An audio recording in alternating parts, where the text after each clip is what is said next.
Driving licence बनवाने के लिए काफी उलझन सी महसूस होती है, क्योंकि इसके लिए आरटीओ ऑफिस जो जाना पड़ता है और कभी कभी तो टाइम बचाने के चक्कर में इसको बनवाने के लिए किसी को एक्स्ट्रा पैसे भी देने पड़ जाते हैं। लेकिन अब ऐसा नहीं है। अब आप बिना आरटीओ जाए, बिना किसी को एक्स्ट्रा पैसे दिए हुए आप घर बैठे अपने मोबाइल फोन के माध्यम से अपना ड्राइविंग लाइसेंस बना सकते हैं, क्योंकि अब घर बैठे ऑनलाइन ड्राइविंग लाइसेंस बनाने का प्रोसेस काफी ईजी हो चुका है। वेलकम टू सीखो ऑफिशियल शो सरकारी सर्विसेज। तो चलिए शुरू करते हैं घर बैठे ऑनलाइन ड्राइविंग लाइसेंस को बनाने के प्रोसेस को और चलते हैं मोबाइल की स्क्रीन पर।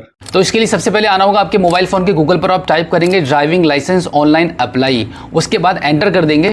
एंटर करने के बाद परिवहन.gov.in की वेबसाइट का पहला लिंक आपको दिखाई देगा। इसी लिंक पर आपको क्लिक कर देना होगा, जहां पे सबसे पहला वाला जो ऑप्शन आप देखेंगे ड्राइवर्स ऑब्लिक लर्नर्स लाइसेंस, इस पर आपको जो मोर वाला ऑप्शन यहां पे दिखाई दे रहा है, इस पर आप क्लिक कर दीजिए। क्लिक करने के बाद स्क्रीन को थोड़ा सा ऊपर के साइड में स्क्रॉल करेंगे और यहां पे आप देख रहे हैं कि सेलेक्ट स्टेट नेम, यहां पे क्लिक करेंगे और यहां पे आपका जो भी स्टेट है, जिस भी स्टेट से आप बिलोंग करते हैं, उस स्टेट का नाम यहां से आप चूज कर लेंगे। उसके बाद अप्लाई करने के लिए आपका नया पेज खुल के सामने आ जाएगा, इसको यहां से क्रॉस कर दीजिए। तो फिर आप अप्लाई फॉर लर्नर लाइसेंस वाले ऑप्शन पर आप क्लिक कर दीजिए। अब यहाँ पर इस पेज पर आप देखेंगे ऑनलाइन ड्राइविंग लाइसेंस को अप्लाई करने के लिए कुछ इंस्ट्रक्शन आपको दिखाई दे रहे हैं, जैसे कि आपको सबसे पहले आपका पूरा एप्लीकेशन फॉर्म फिल करना है, उसके बाद आपके डॉक्यूमेंट्स अपलोड होंगे एंड देन आपको फोटो और सिग्नेचर आपको अपलोड करना है। लेकिन इसी के साथ में आपको यह भी बताया गया है कि अगर आप आधार ई-केवाईसी के थ्रू अपना फॉर्म को ऑनलाइन आवेदन करते हैं तो यहाँ पर सिर्फ आपके सिग्नेचर अपलोड होंगे और कुछ नहीं। तो चलिए हम आगे बढ़ते हैं और यहाँ पे नीचे जो ऑप्शन आप देख रहे हैं कंटिन्यू का, इस पर हम क्लिक कर देते हैं। क्लिक करने के बाद यहाँ पर देखिए आपको कुछ ऑप्शन चूज करने के लिए मिलते हैं, जनरल है और भी कुछ नीचे ऑप्शन आपको दिखाई दे रहे हैं, बट आपको हमेशा जनरल वाले ऑप्शन को ही टिक करना है। ये पहले वाले ऑप्शन पे जो टिक है वहीं पे टिक रहने दीजिए, सबमिट कर दीजिए। सबमिट वाया आधार ऑथेंटिकेशन वाले ऑप्शन पर हम क्लिक कर देंगे और उसके बाद हम इसको सबमिट कर देते हैं। इसको हम पहले ओके कर देते हैं। तो यहाँ पे हम आधार वाले ऑप्शन को चूज कर लेते हैं। दो ऑप्शन मिलते हैं आपको बेसिकली, पहला आपको मिलता है आधार, फिर दूसरा मिलता है वर्चुअल आईडी। दोनों के माध्यम से आपका काम हो जाएगा, लेकिन अमूमन लोगों के पास आधार नंबर होता है, तो हम यहाँ पे आधार को चूज कर लेते हैं। आधार चूज करने के बाद यहाँ पे आप नीचे देखेंगे आपको आपका आधार का नंबर यहाँ पे एंटर करना होगा, तो यहाँ पे हम आधार का नंबर एंटर कर देते हैं। आधार नंबर एंटर करने के बाद जनरेट ओटीपी जो लिखा हुआ है, इस पर आप क्लिक कर दीजिए। इस पर क्लिक करने के बाद आप देखेंगे आपके आधार कार्ड में जो नंबर रजिस्टर्ड है उसके लास्ट के 4 अंक यहाँ पर आपको दिखाई दे रहे हैं। इस नंबर पर आपका ओटीपी चला गया है, वो ओटीपी आप यहाँ पे एंटर करेंगे। ओटीपी हमने एंटर कर दिया है। उसके बाद आप यहाँ देखेंगे टर्म्स एंड कंडीशन आपको एक्सेप्ट करनी है, यहाँ पे टिक कर दीजिए और नीचे भी आप टिक कर दीजिए और यहाँ पर भी आप टिक कर दीजिए। अब फाइनली आपको क्या करना होगा, यहाँ पे ऑथेंटिकेशन जो लिखा हुआ है यहाँ पे आप क्लिक कर दीजिए। उसके बाद आप देखेंगे आपके आधार कार्ड में जो डिटेल्स है, आपकी जो पर्सनल इन्फॉर्मेशन है वो यहाँ पे आ चुकी है। तो यहाँ पर आप ऊपर की साइड में स्क्रॉल करेंगे और इसको सिंपली आपको भरना नहीं है, ये ऑलरेडी भर चुका है फॉर्म। आप यहाँ पे इसको प्रोसीड कर दीजिए। प्रोसीड करने के बाद आप इसको ओके कर दीजिए। ओके करने के बाद आप देखेंगे यहाँ पे आपकी जो डिटेल्स आ रही है वो कंटिन्यू यहाँ पे आपके आधार कार्ड के थ्रू भरी जा चुकी हैं ऑलरेडी। अब यहाँ पे आपको कुछ भी नहीं करना है, बस आप देख लीजिएगा। अब यहाँ पे देखेंगे आप कुछ चीजें आपको यहाँ पे फिल करनी होती हैं, जैसे कि आपका प्लेस ऑफ बर्थ आपको यहाँ पे भरना होगा। प्लेस ऑफ बर्थ फिल करने के बाद अब यहाँ पे कंट्री ऑलरेडी सिलेक्ट है। अब यहाँ पर क्वालिफिकेशन आपको आपके सिलेक्ट करनी पड़ेगी कि जो भी क्वालिफिकेशन है आपकी, वो यहाँ पे आप अपनी क्वालिफिकेशन को सिलेक्ट कर लीजिए। क्वालिफिकेशन सिलेक्ट होने के बाद आप यहाँ देखेंगे ब्लड ग्रुप यहाँ पे लिखा हुआ है। अगर आपको आपके ब्लड ग्रुप के बारे में पता है तो यहाँ पे आप इसको क्लिक करके आप अपना यहाँ पे ब्लड ग्रुप के बारे में मेंशन कर सकते हैं, अदरवाइज आप यहाँ पे अननोन छोड़ सकते हैं। उसके बाद यहाँ पे आप देखेंगे आपके आधार कार्ड में जो मोबाइल नंबर रजिस्टर्ड है वो नंबर यहाँ पे आपको फिल करना होगा। मोबाइल नंबर फिल करने के बाद यहाँ पे आप चाहें तो एक कोई अपना अल्टरनेटिव मोबाइल नंबर भी दे सकते हैं। इसी के साथ में यहाँ पे आइडेंटिफिकेशन मार्क भी आपको लिखना होता है, जैसे कि बॉडी में आपके कोई भी निशान है जिससे कि आपकी पहचान हो सकती हो, वो यहाँ पे आप चाहें तो फिल कर सकते हैं, अदरवाइज आप इसको खाली छोड़ दीजिए।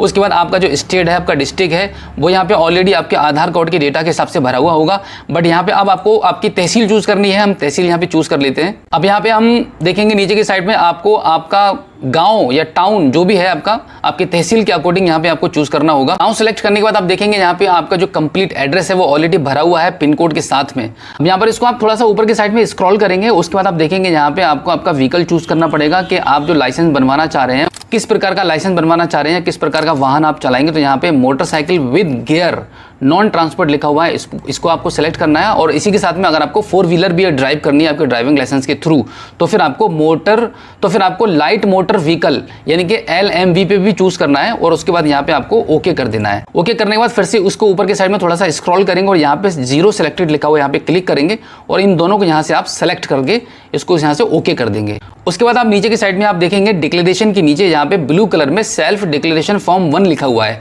तो इस पर आपको क्लिक करना होगा। इस पर क्लिक करने के बाद इस पेज पर आपसे कुछ सवाल इसके पूछे जा रहे हैं जिनका आंसर आपको यस और नो में देना है।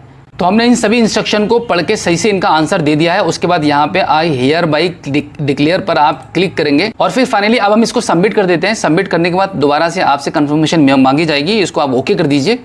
ओके करने के बाद आप देखेंगे यहाँ पे जो सेल्फ डिक्लेरेशन का जो फॉर्म है वो आपका ओके हो चुका है, इसको आप ओके कर दीजिए। तो अब यहाँ पर सेल्फ डिक्लेरेशन फॉर्म 1 के नीचे आपसे पूछा जा रहा है कि क्या आप अपना कोई ऑर्गन डोनेट करना चाहते हैं। अगर चाहते हैं तो यस कर दीजिए और नहीं चाहते हैं तो नो कर दीजिए। उसके बाद यहाँ पे जो नीचे के साइड में जो कैप्चा कोड आप देख रहे हैं वो फिल करेंगे और सबमिट कर देंगे। सबमिट करने के बाद आपकी स्क्रीन पर एक छोटा सा पॉपअप आ जाएगा जहाँ पे आपको बताया जा रहा है कि आपने जो मोबाइल नंबर एंटर किया था और जो आधार कार्ड में लगा हुआ है, आपके इस नंबर को कम्युनिकेशन पर्पज से यूज किया जाएगा, तो आप इसको ओके कर दीजिए। अब आप यहाँ पे देखेंगे आपका जो एप्लीकेशन है वो एक्सेप्ट हो चुका है, इसको आप दोबारा फिर से ओके कर दीजिए। ओके करने के बाद दोबारा से कंफर्मेशन मांगी जाएगी कि are you sure to submit the details, फिर से ओके कर दीजिए। फाइनली ओके करने के बाद आप देखेंगे आपके मोबाइल की स्क्रीन पर दोबारा से ये पॉपअप आ चुका है जहां पे लिखा हुआ है congratulations your application has been submitted successfully. आप इसको दोबारा से ओके कर दीजिए। ओके करने के बाद यहां पर आपको एप्लीकेशन रेफरेंस स्लिप दिखाई देगी, इसको थोड़ा सा ऊपर की साइड में स्क्रॉल करेंगे। अब यहां पे आपका एड्रेस दिखाई दे रहा है और यहां पे आपका आरटीओ लोकेशन आपको दिखाई दे रहा है। अब आप इसको नेक्स्ट कर दीजिए। नेक्स्ट करने के बाद आप देखेंगे यहाँ पे आपका एप्लीकेशन नंबर आ रहा है और आपकी डेट ऑफ बर्थ आ रही है। उसके नीचे आप देखेंगे यहाँ पे आपका कैप्चा कोड आपको दिखाई देगा, कैप्चा कोड यहाँ पे फिल करेंगे और उसके बाद सबमिट कर देंगे। अब यहाँ पर आप देखेंगे आपके इस एप्लीकेशन को कंप्लीट करने के कुछ स्टेप अभी बाकी रह गए हैं। यहाँ पर आपका फोटो और सिग्नेचर आपका अपलोड होना है। तो फोटो और सिग्नेचर को अपलोड करने के लिए आप यहाँ पे क्या करेंगे, प्रोसीड कर देंगे। आप थोड़ा सा ऊपर की साइड में स्क्रॉल कर लेंगे तो देखेंगे यहाँ पे आपका जो फोटो वाला सेक्शन है वो ब्लॉक है, यानी कि फोटो अपलोड आपको नहीं करने देगा क्योंकि जरूरत ही नहीं है, आधार कार्ड वाला फोटो आपका आ चुका है। अब यहाँ पे आपको सिर्फ सिग्नेचर ही अपलोड करना है, तो यहाँ पे आप ब्राउज वाले ऑप्शन पर क्लिक करेंगे। उसके बाद यहाँ से हम अपना सिग्नेचर चूज कर लेते हैं। सिग्नेचर चूज करने के बाद अपलोड एंड व्यूज फाइल पर हम क्लिक करेंगे। अब यहाँ पर हम save photo and signature image file पर हम क्लिक कर देंगे। थोड़ा सा ऊपर की साइड पे स्क्रॉल करेंगे। अब यहाँ पे हम फाइनली इसको नेक्स्ट कर देते हैं। अब यहाँ पे आप देखेंगे आपका सिर्फ एक ही ऑप्शन बाकी है, आपको सिर्फ पेमेंट करनी है। तो पेमेंट के लिए आप यहाँ पे इसको प्रोसीड कर दीजिए। अब यहाँ पर आपकी पेमेंट डिडक्ट होने वाली है, तो आप पेमेंट के पेज पर आ चुके हैं। इसको आप थोड़ा सा ऊपर की साइड में स्क्रॉल कर दीजिए। अब यहाँ पे आप स्क्रीन पर देखेंगे यहाँ पे आपकी 350 रुपए की पेमेंट आपकी डिडक्ट होने वाली है। अब इसके नीचे आप देखेंगे यहाँ पे आपको पेमेंट गेटवे के ऑप्शन को चूज करना होगा। यहाँ पे आप क्लिक कर दीजिए। क्लिक करने के बाद आप देखेंगे स्टेट बैंक ऑफ इंडिया का नाम यहाँ पे लिखा हुआ आ जाएगा, इसको आप चूज कर लीजिए। इसको चूज करने के बाद ये जो कैप्चा कोड आप यहाँ पे देख रहे हैं वो यहाँ पे आपको नीचे फिल करना होगा। तो यहाँ पे आप इसको डायरेक्टली पे नाउ पर आप क्लिक कर दीजिए। पे नाउ पर क्लिक करने के बाद आप देखेंगे यहाँ पे आपको आई एग्री वाला ऑप्शन मिलेगा, इस पे आप टिक करेंगे। उसके बाद आप प्रोसीड कर दीजिए। प्रोसीड करने के बाद स्टेट बैंक ऑफ इंडिया का पेमेंट गेटवे का पेज ओपन हो जाएगा। यहाँ पर आपके पास मल्टीपल ऑप्शंस मिलते हैं पेमेंट करने के लिए। आप नेट बैंकिंग के थ्रू पेमेंट करना चाह रहे हैं या फिर कोई किसी अदर बैंक की आपके पास नेट बैंकिंग है उसके थ्रू आप पेमेंट करेंगे, या फिर आप डेबिट कार्ड के थ्रू कर रहे हैं, या फिर आप अदर बैंक के डेबिट कार्ड के थ्रू कर पाएंगे। यहाँ पे स्टेट बैंक ऑफ इंडिया के पेमेंट गेटवे को देखकर आप ये नहीं समझना कि यहाँ पर आपको सिर्फ स्टेट बैंक ऑफ इंडिया की सर्विस ही काम करेगी। अदर बैंक की फैसिलिटी अगर आपके पास है जैसे net banking, credit card, debit card, तब भी आप पेमेंट कर पाएंगे। ज्यादातर लोगों के पास डेबिट कार्ड होता है यानी कि एटीएम कार्ड अवेलेबल रहता है, तो यहाँ पर हम अदर बैंक के एटीएम कार्ड को चूज करके यहाँ पे हम पेमेंट करने वाले हैं। तो यहाँ पे हम क्लिक कर देते हैं। उसके बाद आप देखेंगे आपका यहाँ पे 350 रुपए का पेमेंट का रिमाइंडर आ रहा है जो कि आपका डिडक्ट होने वाला है, इसको आप कंफर्म कर दीजिए। अब यहाँ पर इस पेज पर आप देखेंगे आपको पेमेंट करने के लिए आपके जो एटीएम कार्ड है आपके पास उसकी डिटेल्स यहाँ पे फिल करनी है और उसके बाद पे कर देना है। अब यहाँ पे आप देखेंगे आपकी जो पेमेंट है वो सक्सेसफुली डन हो चुकी है, आपके अकाउंट से 350 रुपए डिडक्ट हो चुके हैं। अब यहाँ पे आप देखेंगे आपकी जो पेमेंट है वो सक्सेसफुली डन हो चुकी है और यहाँ पर आप इस पेमेंट की स्लिप को आप सेव कर लीजिए। उसके बाद दोबारा से आप होम पेज पर आ जाएंगे। आपकी पेमेंट सक्सेसफुली डन हो चुकी है। अब आपका लास्ट फाइनल काम रह गया है आपका टेस्ट क्वालिफाई करने का। टेस्ट के लिए आप कैसे अप्लाई करेंगे उसके लिए आप देख लीजिए एक बार इसका प्रोसेस, बहुत ही आसान सा प्रोसेस है।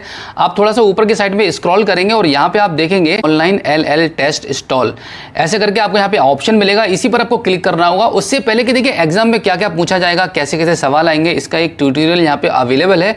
उसके लिए आप यहाँ पे देख सकते हैं ट्यूटोरियल फॉर LL टेस्ट पर क्लिक करेंगे तो यहाँ पे आपको सारी जानकारी मिल जाएगी कि कैसे कैसे सवाल आपके आ सकते हैं। अभी हम आपको एक थोड़ा सा प्रोसेस करके दिखा देते हैं कि कैसे आप इसको अप्लाई करेंगे ऑनलाइन टेस्ट देने के लिए। आप यहाँ पे क्लिक कर दीजिए। क्लिक करने के बाद आपका जो एप्लीकेशन नंबर है जो आपके मोबाइल नंबर पर आ चुका होगा वो नंबर यहाँ पर आप डालेंगे और यहाँ पे आप कैप्चा कोड फिल करेंगे और उसके बाद इसको सबमिट कर देंगे। उसके बाद आप स्क्रीन पर देख पा रहे हैं कि यहाँ पे लॉगिन करने के लिए यहाँ पे आपको आपकी डेट ऑफ बर्थ एंटर करनी होगी और उसके नीचे आपको पासवर्ड भरना होगा जो कि आपके रजिस्टर्ड मोबाइल नंबर पर भेजा जा चुका है। अगर नहीं मिल पाया तो यहाँ पे दोबारा से आप रीसेट भी कर सकते हैं। अब यहाँ पर ऊपर की साइड में थोड़ा सा स्क्रॉल करेंगे तो यहाँ पे आपको देखने को मिलता है कि आपके इस टेस्ट को क्वालिफाई करने के 3 अटेम्प्ट आपको मिलते हैं और इसके नीचे आप देखेंगे ये जो मोबाइल का कैमरा ओपन हो चुका है। यहाँ पर इस कैमरे में आपको सीधा सीधा देखा जाएगा कि आप कैसे कैसे टेस्ट को कर रहे हैं, कि क्या आपके आगे पीछे कोई है, आपकी सपोर्ट तो नहीं कर रहा है। तो बिल्कुल इसी प्रोसेस के थ्रू घर बैठे आप अपने ड्राइविंग लाइसेंस के लिए ऑनलाइन टेस्ट को दे पाएंगे।